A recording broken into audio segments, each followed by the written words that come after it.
Triple crime day episode number 13 के part 2 में आप सभी का बहुत बहुत स्वागत है। उम्मीद करता हूँ कि आप लोग बहुत अच्छे होंगे। आज मैं आपको रंगा बिल्ला की कहानी का पार्ट 2 सुनाने वाला हूँ। उम्मीद है कि आपने पार्ट 1 भी सुना होगा और वो आपको पसंद आई होगी। अगर आपने पार्ट 1 नहीं सुना तो अभी आई बटन पर क्लिक करके पार्ट 1 सुन लीजिए, या इस चैनल के पेज पर जाकर भी आप वो कहानी सुन सकते हैं ताकि हकीकी कहानी आपको अच्छे से समझ आए। पार्ट 1 में मैंने आपको बताया था कि कैसे रंगा बिल्ला ने दो मासूम बच्चों गीता और संजय का किडनैप कर उन्हें टॉर्चर किया, फिर गीता का बलात्कार किया और उसके बाद बड़ी ही बेरहमी से दोनों का कत्ल कर दिया। अब कहानी इसके बाद की। तो जब रंगा बिल्ला की खबरें मीडिया में आती है, उसके बाद पब्लिक का गुस्सा बढ़ता है, जिसको देखते हुए खुद प्रधानमंत्री बीच में आते हैं और 2300 पुलिस को इन्हें ढूंढने में लगा दिया जाता है। मगर 10 दिन बीत जाते हैं मगर रन और बिल्ला का कोई सुराग भी नहीं था। 8 सितंबर 1978 को एक ट्रेन आगरा में आके रुकती है। ये ट्रेन थी कालका मेल, जो कि कोलकाता के हावड़ा जंक्शन से चलती है और शिमला जाने के लिए आखिरी स्टेशन कालका तक जाती है। तो जब ये प्लेन आगरा से चलने वाली होती है, तभी दो लोग जल्दी में भागते हुए इस ट्रेन में चढ़ते हैं ताकि ट्रेन छूट न जाए। पर ये दोनों जल्दीबाजी में जिस कंपार्टमेंट में घुसते हैं, वो कंपार्टमेंट दरअसल मिलिट्री के लिए रिजर्व था और कोई भी आम इंसान इसमें नहीं चढ़ सकता था। तो आर्मी पर्सन इनसे सवाल पूछते हैं कि तुम लोग इस डब्बे में कैसे चढ़े, यह सिर्फ आर्मी पर्सन के लिए रिजर्व है। तो उनमें से एक को गुस्सा आ जाता है और वो बोलता है कि हम भी आर्मी में हैं। तो उन जवानों को इनके हाव भाव, पहनावे और बोलचाल के तरीके से शक होता है और वो उन दोनों से आई कार्ड दिखाने को कहते हैं। तो वो दोनों हिचकिचाने लगते हैं, बहाने करने लगते हैं और आर्मी वालों से ही बहस करने लगते हैं। तो आर्मी के जवान इन दोनों को पकड़ लेते हैं। उसके बाद इनमें से एक जवान इन दोनों को पहचान लेता है, पर ये दोनों और कोई नहीं बल्कि रंगा और बिल्ला थे, क्योंकि पिछले 10 दिनों से हर अखबार में रंगा और बिल्ला की ही खबर आ रही थी। तो इस जवान ने इन दोनों का स्केच अखबार में देखा था, जिसकी वजह से ये इन दोनों को पहचान गया। अब इनको पकड़ने के बाद ये सोल्जर्स रेलवे पुलिस को इसकी खबर देते हैं और रेलवे पुलिस दिल्ली पुलिस से कांटेक्ट कर इनके बारे में बताती है। और इन दोनों का खौफ इतना था कि सिर्फ 2 अपराधियों को गिरफ्तार करने के लिए करीब 100 से भी ज्यादा पुलिस पुरानी दिल्ली रेलवे स्टेशन पहुंच जाती है। उसके बाद जब पुरानी दिल्ली रेलवे स्टेशन आता है, तो ये जवान रंगा और बिल्ला को रेलवे पुलिस के हवाले करते हैं और फिर रेलवे पुलिस इन्हें दिल्ली पुलिस को सौंपती है। तो गीता और संजय की बॉडी मिलने के करीब 10 दिनों बाद अब ये दोनों दिल्ली पुलिस के कब्जे में थे। फिर इनसे पूछताछ की जाती है, तो ये साफ मना कर देते हैं कि हम निर्दोष है और हमने कुछ नहीं किया, और पुलिस को इधर उधर घुमाते रहते हैं। फिर जब पुलिस अपने तरीके से सख्ती से पूछताछ करती है, तो थोड़ी देर बाद ये दोनों टूट जाते हैं और अपना जुर्म कबूल लेते हैं कि गीता और संजय को इन्हीं दोनों ने मारा है। फिर ये दोनों अपनी कहानी सुनाते हैं। इनका असली नाम था कुलजीत सिंह उर्फ रंगा और जसबीर सिंह उर्फ बिल्ला। उन्होंने बताया कि मुंबई में एक श्याम नाम के शख्स ने रंगा को बिल्ला से दिलवाया था। रंगा से मिलने के बाद दोनों ने रंगा की टैक्सी में ही लोगों की किडनैपिंग का काम शुरू किया और फिर बाद में उनसे फिरौती लेकर उन्हें छोड़ दिया करता था। मुंबई में पुलिस की एक्टिविटी बढ़ने के बाद इन दोनों का दोस्त श्याम पकड़ा जाता है, तो इन्हें डर था कि कहीं ये लोग भी ना पकड़े जाए।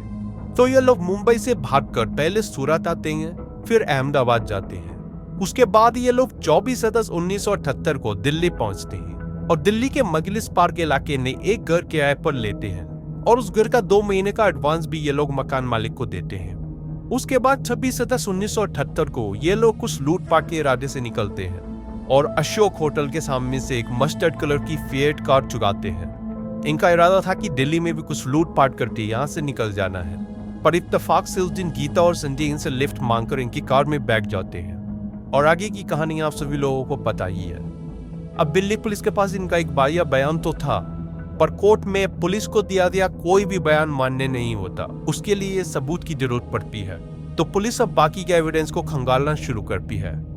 फिर अशोक होटल के सामने से चुराई गई कार की बात सच निकलती है जब होटल में इसके बारे में पता किया जाता है, पर इसमें चुराई ये पता नहीं चला क्योंकि उस टाइम सीसीटीवी कैमरा वगैरह इतने चलन में नहीं थे और पिछले 10 दिनों से जो इन दोनों की खोजबीन चल रही थी।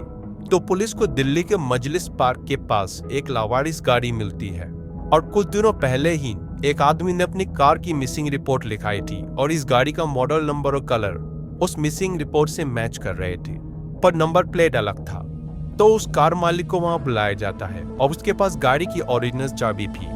जब उसने उस चाबी को उसमें लगाया तो गाड़ी खुल गई और ये वही मस्टर्ड कलर की फिएट थी जिसे रंगा बिल्ला ने 26 अगस्त 1978 को अशोक होटल के सामने से चुराई थी।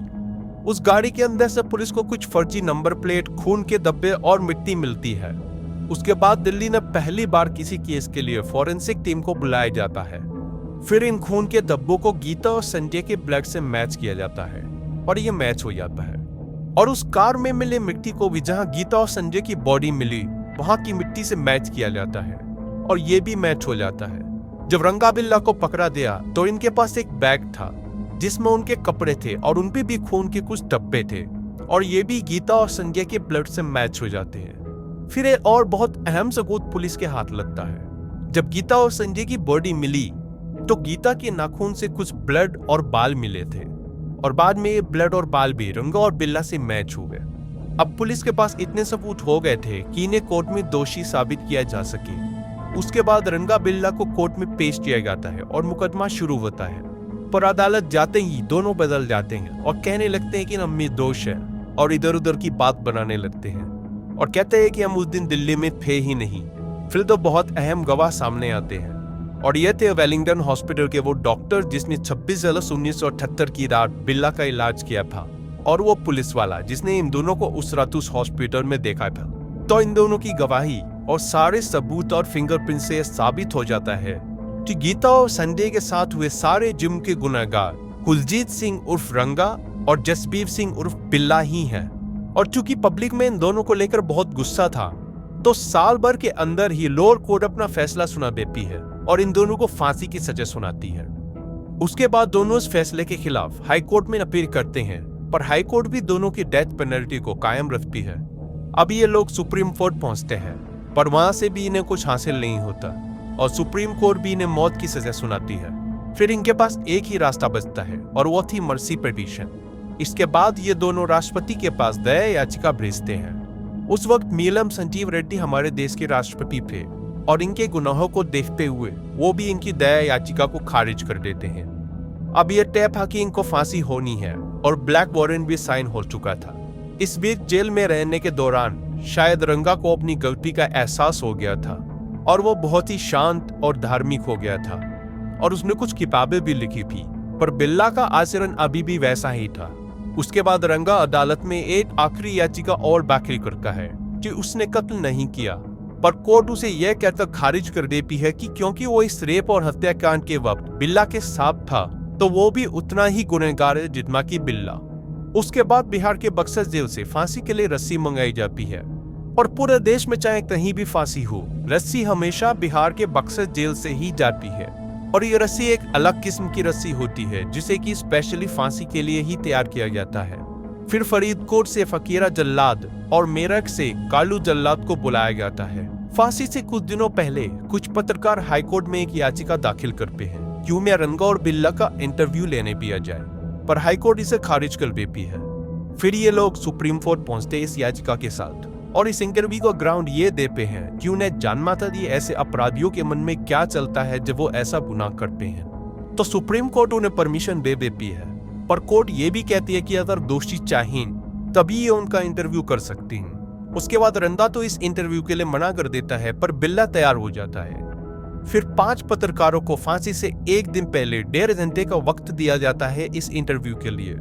जब ये इंटरव्यू के लिए पहुंचे और जब बिल्ला इनके सामने आया तो उसका पूरा शरीर दहशत से कांप रहा था, पर वो अपने आप को नॉर्मल दिखाने की कोशिश कर रहा था। अपने पूरे इंटरव्यू के दौरान वो यही कहता रहा कि रवि जानता है कि बिल्ला निर्दोष है, मगर उसका चेहरा यह बयान कर रहा था कि वो झूठ बोल रहा है। फिर 31 जनवरी 1982 की वो तारीख आती है जिस दिन इन्हें फांसी होनी थी। सुबह 5 बजे दोनों को चाय की एक प्याली दी गई और उनसे आखिरी बार पूछा गया कि क्या वो मजिस्ट्रेट के सामने अपनी वसीयत रजिस्टर कराना चाहते हैं, पर दोनों ने इससे इनकार कर दिया। उसके बाद उन्हें नहाने के लिए बोला गया तो रंगा तो नहाया था, पर बिल्ला नहीं नहाया और जेल मैनुअल के हिसाब से आप किसी को नहाने के लिए फोर्स नहीं कर सकते। उसके बाद दोनों को काले कपड़े पहनाए गए और दोनों के हाथ पीछे की तरफ बांध दिए गए और तकरीबन 10 मिनट पहले इन्हें दोनों तरफ से पकड़कर इनके सेल से निकालकर फांसी कोठी में ले जाया गया। फांसी तख्त पर ले जाने के दौरान रंगा तो बहुत शांत था, पर बिल्ला ने बहुत विरोध किया था। फिर उसे घसीटते हुए वहां ले जाया गया। वहां पहुंचने के बाद दोनों के पैरों को भी बांध दिया गया। फिर इनके गले में फांसी का फंदा डाला दिया और इनके चेहरे को एक काले कपड़े के फैले से ढक दिया गया। और 31 जनवरी 1982 की सुबह बिहार जेल के सुपरिटेंडेंट आर भूषण शुक्ला ने लाल रुमाल हिलाया और फकिया और कालू जल्लाद में लिवर चीज दिया और इन दोनों के पैर इस 12 फीट गहरे गड्ढे के ऊपर लटकते। जेल मैनुअल के हिसाब से जब 2 घंटे बाद डॉक्टर ने इनकी जांच की तो बिल्ला तो मर चुका था, पर रंगा की सांसें अब भी चल रही थी। उसके बाद एक जल्लाद उस 12 फीट गहरे गड्ढे में गया और रंगा के टांगों को पकड़कर नीचे खींचा ताकि उसकी जान निकल सके, और तब जाकर उसकी सांसें रुकी। रंगा और बिल्ला के घर वालों ने इनकी बॉडी लेने से मना कर दिया। फिर तिहाड़ जेल प्रशासन ने ही इनका अंतिम संस्कार किया और इस तरह से दोनों गुनहगारों को उनके किए की कानूनी रूप से सजा मिली।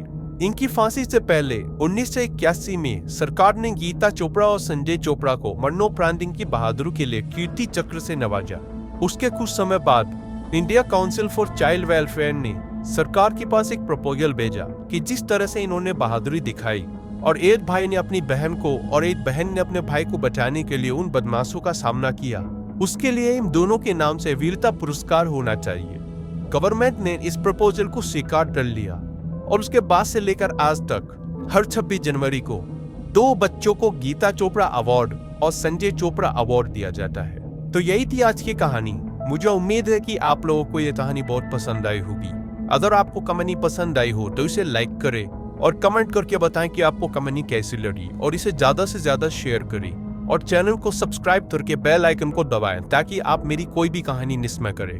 मैं आपसे मिलूंगा अगली कहानी में, तब तक के लिए अपना ख्याल रखिए। Thank you very much.